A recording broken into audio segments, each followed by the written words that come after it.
we, of course, have been talking about the CGT all week, or since we've been here all week.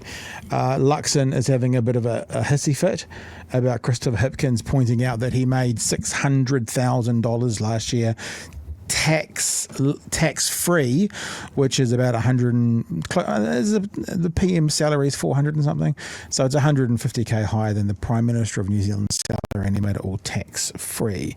And remember what Mr. Luxon said, it's not about me. That's what he says, it's not about me. It's interesting that a lot of the responses have been about National and have been about individuals within National when they're saying it's not about them. Anyway, CGT conversation went on this morning with Kieran McAnulty and also with Nicola Willis.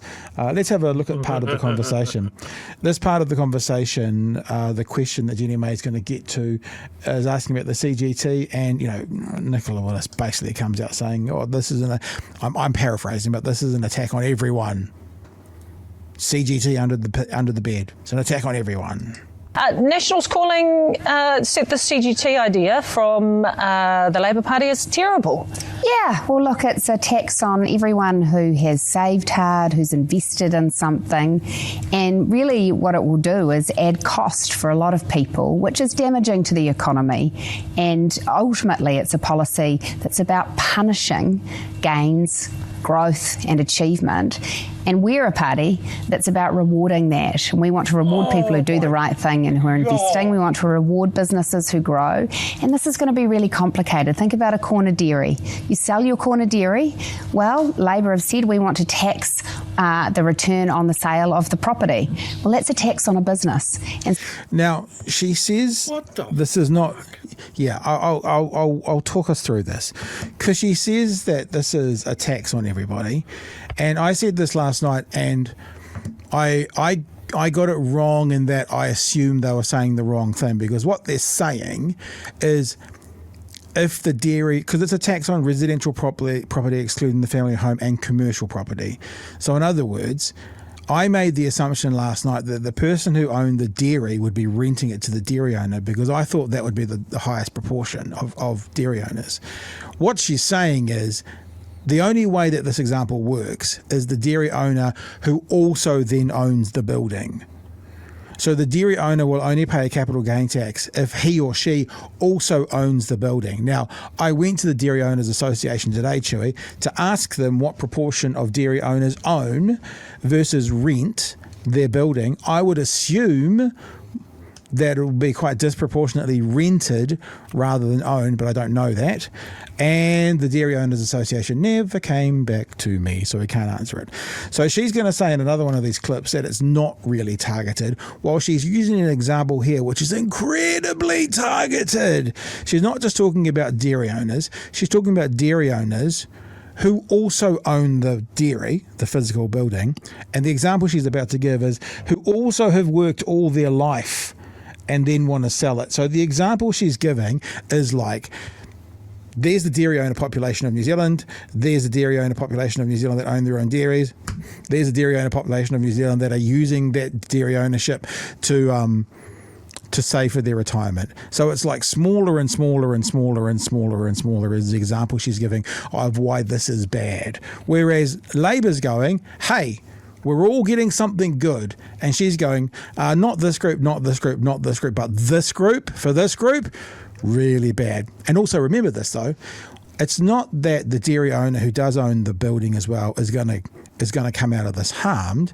It's going to be, if they make a profit selling the property, then they're going to pay a portion of that in tax.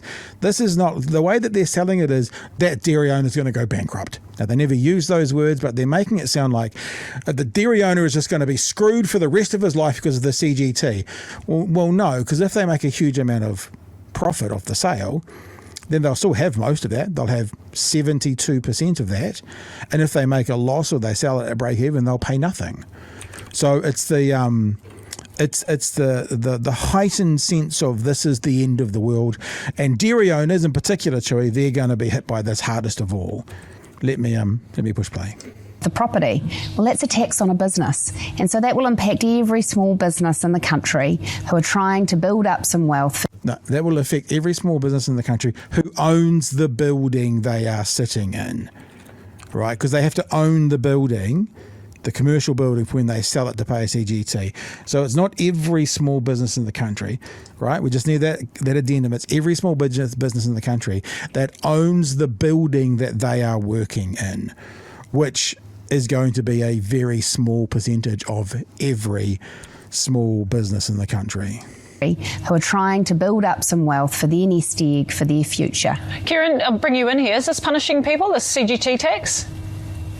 It's a pretty weak argument when you've got to make things up to make your point. We've made it very clear that the only things that are involved here are commercial and residential property, excluding the family home. And if you look at the social media posts from the National Party, they're trying to scaremonger everybody that this is an attack on all sorts. It's not. It is quite clear that cost should not be a barrier to healthcare in this country, but it is. And far too many people are either putting off going to see the doctor or simply can't go at all. And we say that is not good enough.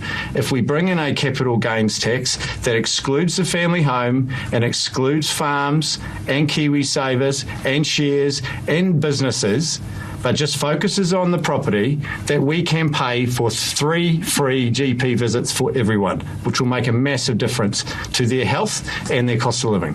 Is it targeting the right people, though, Kieran? I mean, Chris Hipkins says, no to a wealth tax, but just wondering whether this one here is targeting the right people, because you'll have mum and dads who have got, the one house, and they'll get taxed on that. Well, the 9 out of 10 Kiwis won't be impacted by this tax. It also won't touch on any gains in value and property that have been made up to the 1st of July 2027. It'll only be forward-looking and only on increases in value from that point.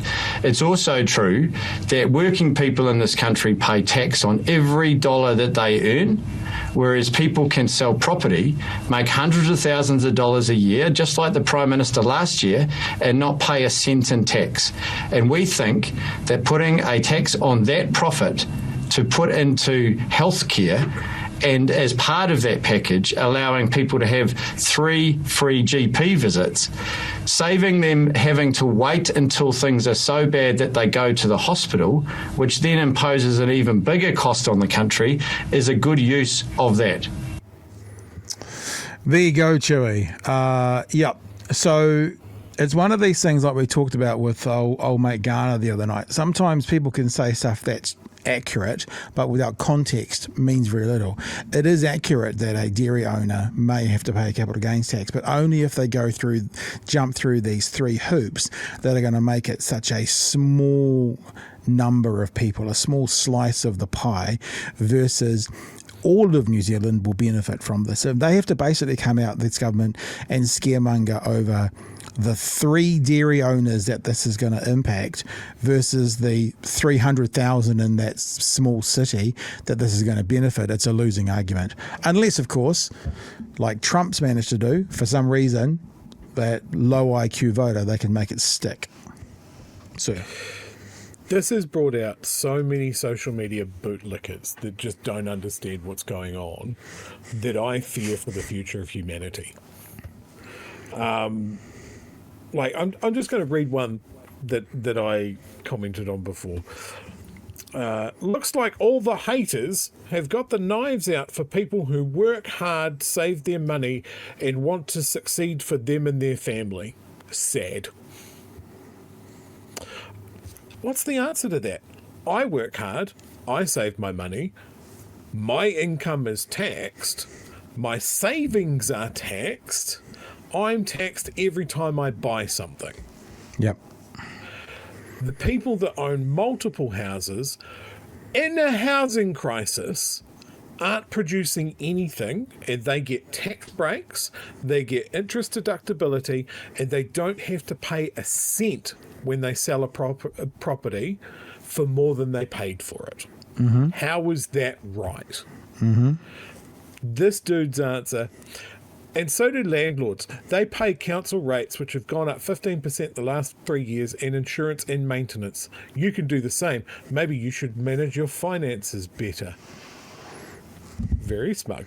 Doesn't make any fucking sense, but very smug. I pay the rates for my property, and if I was renting, I'm paying the landlord's rates. Mm-hmm. That's how that works. The landlord is not paying the rates out of the fucking goodness of his heart. It's a business. The rates are a cost. The maintenance is a cost. It just so happens that his maintenance, his interest deductibility is taken away. The person living in his asset is paying his fucking costs. He's paying his mortgage. He's not doing anything. And then he sells the property, he makes a shitload of money, taxman doesn't get any of it, laugh all the way to the bank, buy more houses, start chaining it together, build a portfolio. That's how you have money in your retirement. That's what any financial advisor has been telling anyone with a little bit of money for the last 40 years. And here we are, housing crisis. No government has done anything about it for the last 20 years. We've just moved the deck chairs around and argued about maybe it's a housing crisis. Maybe people sleeping in cars isn't so good. Should we do anything about it? Not really. Here we have the first real attempt to maybe cool the market a little bit and pull investment money out of old houses and into something more productive. And then the side benefit is, let's look at a long-term benefit for people's health. This is a win fucking win, and that is illustrated by the fact that national social media team have got nothing but lies. So my answer to anyone talking about this on social media with these bootlicking fucking window lickers is to ask them, how many houses do you have? Because I guarantee that a lot of these people squealing about this on social media are either bots and aren't real, or don't have a property portfolio. They just like national because of the colour blue. And it's that other thing that you see in America quite a lot is, for some reason, there are a lot of people who are in a lower socioeconomic status who identify with the political party, in their case the Republicans, and they have this fake narrative in their head, which is, yeah, we should treat the rich people well because I might be one of them one day. And there's plenty of research which says you're not going to be. Like, there is research that says talking between the bands of, it's basically impossible to go between the bands to become those rich and wealthy people. It doesn't happen. There's the odd unicorn who is a basketball player out of the projects or the urban centres, or there is the lotto winner or whatever. But working your ass off hard, you don't get it. But they've been sold this fake American dream, which is work hard and you too can own a Learjet. And they believe it. And so it's like, well, of course, because when I'm rich, I don't want to be paying all those taxes. So those rich people shouldn't pay their taxes. That's the other thing that could be in New Zealand as well. People wanting to own 7 rentals, and so they want they want the benefits ready for when they get there. No, look, I think we need to realise that the vast majority of people in New Zealand don't own multiple properties. The vast majority of people are not going to own multiple properties. Yeah. Like, a lot of New Zealanders are lucky to be able to get a deposit together and get a mortgage. And this is because people have managed to game the system. Like, I think the banks have cracked down on this a little bit more, but didn't it used to be the case that you got a house, you could then leverage the value of that house or the equity you have in that house to buy another house with no money? Yeah. And then let your tenants pay it off, and then leverage those 2 properties against the third property. You get to a point. No, it's just numbers. And look, I mean, back in the day, the first house that I ever purchased with my then wife, we got the deposit from my dad, $35,000. It was a $214,000 house in Glen Eden in Auckland. Bought that. A year later, it was worth $350,000 on paper. We used that money to buy the next property, which was our first kind of family home, and didn't put anything down. Eventually we sold the first property, and paid my dad back and paid a little bit off the mortgage, but that's how we got onto the market through. I've used this word before, right? I was privileged to be born into the family I was. There was nothing that I did that deserved to be in that family. There was no work that I put out that met my dad, who worked hard. Like he's the kind of one of these guys that when he was first married, he'd work as an insurance salesman, and then in the morning he'd run 2 Herald routes in Wainuiomata. So he was a hard worker, and then there was other times where he'd work as an insurance salesman during the day, and he would clean the post offices in the evenings. So that was how he was wired. It's got nothing to do with me, but put him in a position and my mum in a position that they could lend me $35,000. So that's nothing to do with me. That's completely to do with my dad's work ethic and my dad's lucky breaks and my dad's generation, where you could kind of walk out, and he started to do law. He dropped out of law. He didn't want to do it, and he started insurance, and he stayed there his whole life. Nothing to do with me, and it's a definition of privilege, and I completely acknowledge it. Probably if it wasn't for my dad, I wouldn't have a house today, because of the start that he was able to give us, which we then paid him back, but it still got us on the ladder. So yeah, 100% that's what you can do. I'm not going to shit on anybody that has debt experience. You know, it wasn't my experience. All I managed to do was get on KiwiSaver as soon as possible.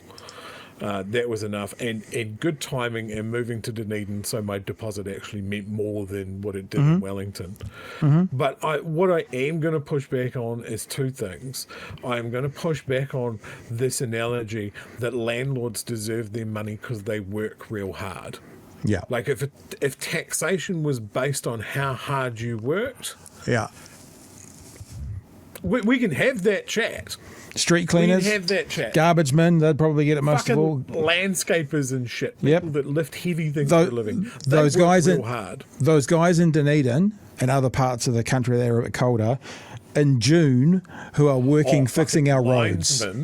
Linesmen after a storm, they don't have to pay tax anymore. Yeah.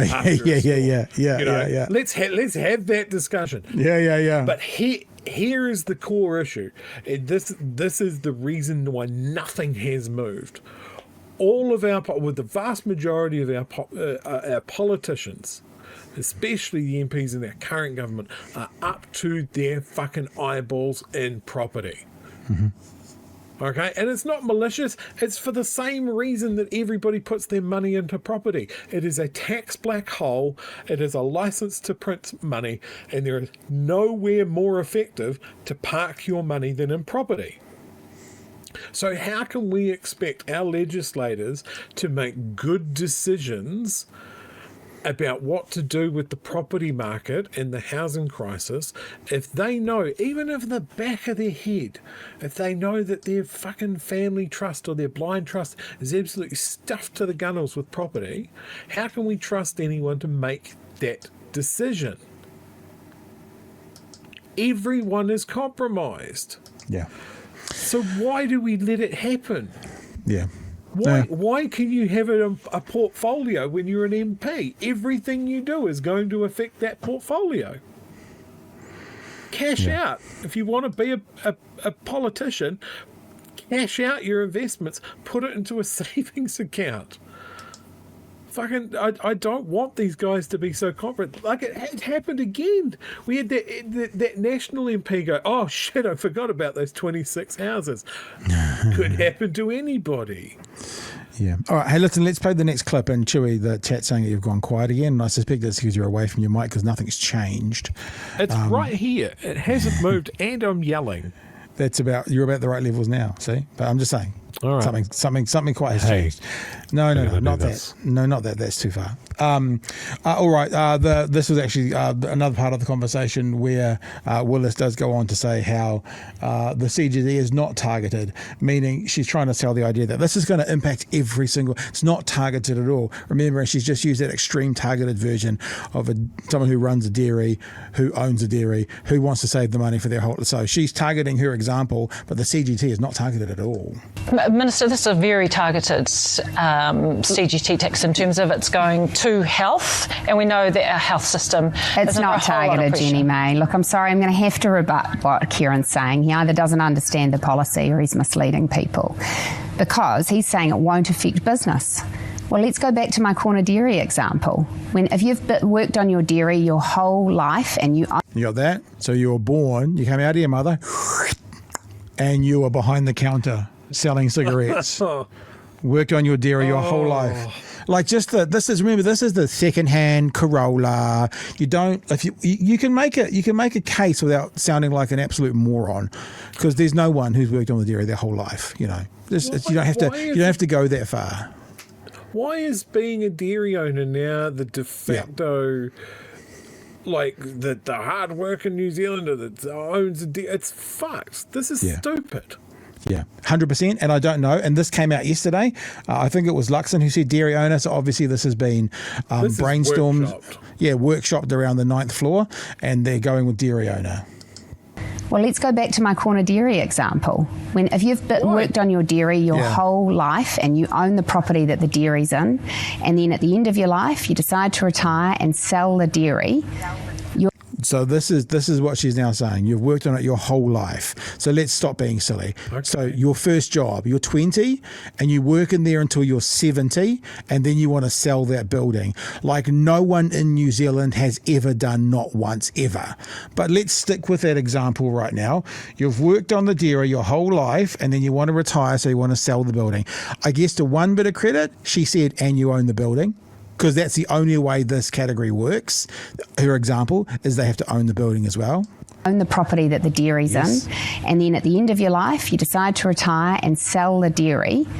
This policy would apply, because that dairy is a commercial property, and so it would face a 28% capital gains tax. So a large part of the business that you've built will now be facing a tax. And then he says, well, it won't affect KiwiSaver. Well, Kieran, what do you think KiwiSaver is invested in? I want KiwiSaver to keep investing in New Zealand businesses. And many New Zealand businesses own land, they own buildings. And what the Labour Party is saying is we want to tax them more. That reduces their returns. And actually it will impact others, because when your commercial property landlord knows they're facing an extra tax when they go to sell, they've got to make up for that return somehow. So that'll affect rents, it'll affect leases.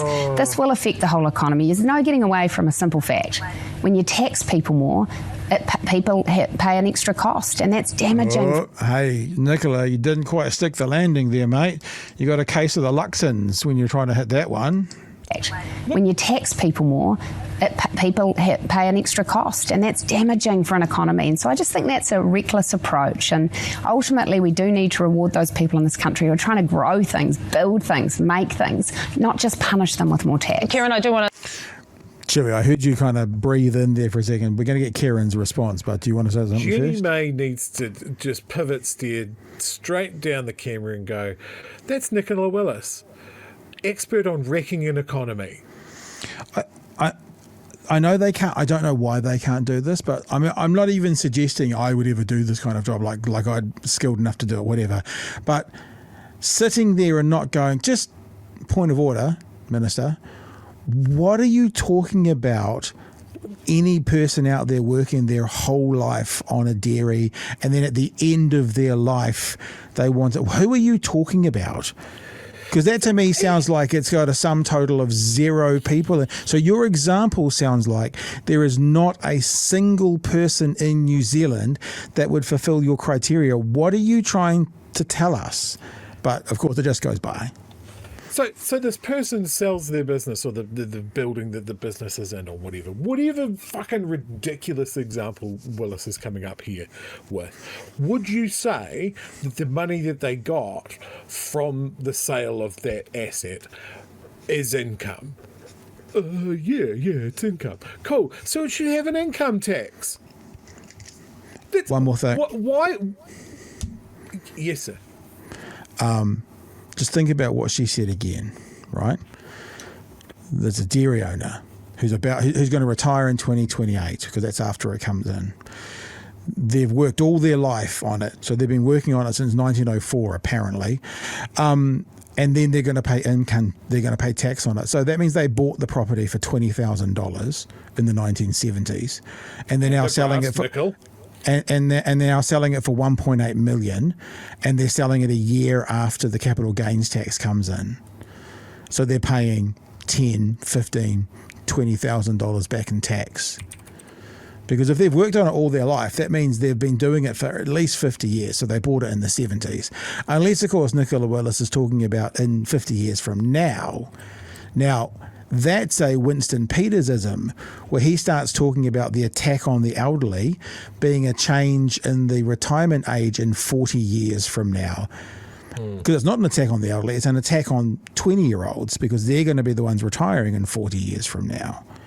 So she's either saying it's someone who bought a dairy in the 1970s and for some reason is still there today and is about to sell their $20,000 investment for $2 million and paid $20,000 in tax.